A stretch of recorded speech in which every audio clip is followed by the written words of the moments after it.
Hello again, Jimmy here at O'Reilly's. I have from Kingbolen a brake fluid tester. Let's have a look at it. Okay, so this is a brake fluid tester with a high resolution screen. You can see it's from Kingbolen and the model is BF200. I'll put a link in the video description.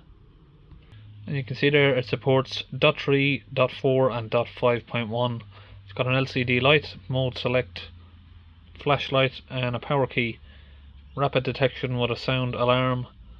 Accurate testing with rapid response. So let's test it out and find out. Okay, so it's going to need two AAA batteries. Okay, so we're going to be testing it on some of the most common brake fluid, which is .4. So on the unit here, if we press the menu button, we can change between .3, .5.1 and .4. So on the end, we've got two little metallic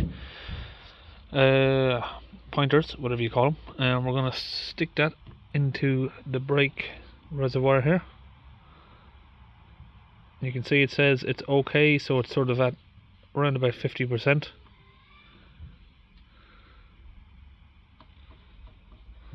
So now if we put that into our .4 brake fluid reservoir here,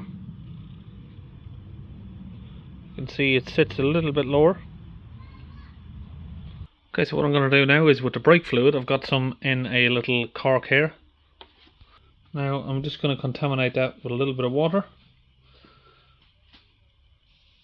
Okay, you can see we've dropped a little bit of water on there. Now let's put this in and see what happens. Straight to maximum, and it's contaminated. We got a nice beep there.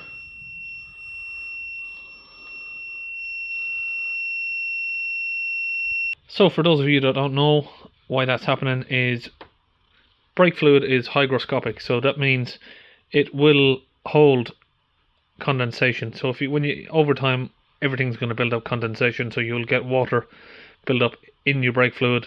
Over time, that water is gonna harm your braking system, so your brake pedal is gonna feel softer than normal, and you probably notice that you have to press your brake pedal a bit harder than normal to get your car to stop, or that your brake pedal is traveling further to the floor than usual.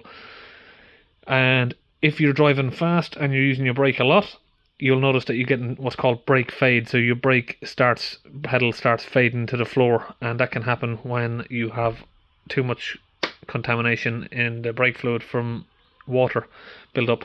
Now this is a good way to test it, and it's a nice simple fix that you can do by just replacing your brake fluid to avoid any damage happening to expensive seals that you may have in the calipers, in the inside the brake, any of the braking system.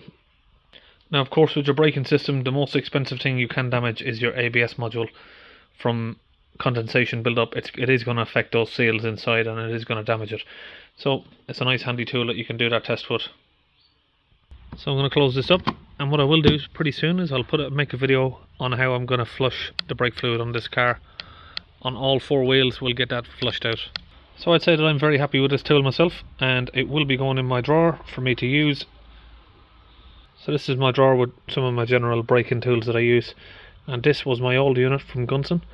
You can see this is a very basic old-fashioned style tool now compared to that one. It's a lot more fancy. I think the battery may be dead on this one as well. Now another thing I'll add is, funnily enough, this is quite a cheap tool, this one, but this one was actually cheaper than this one. So you can see how this one works is when I tip it in, we've got a green light. You get a green light, an amber or red. So let's see what happens if we tip it on this bit. You can see it turns to red. So this does work as well. Now of course with both of these tools you're going to have on the end, like I said, these two little contact points. You would have to clean those up before each test, otherwise it's not going to be accurate. So that's it, Kingbolen BF200 brake fluid tester. See you on our next video.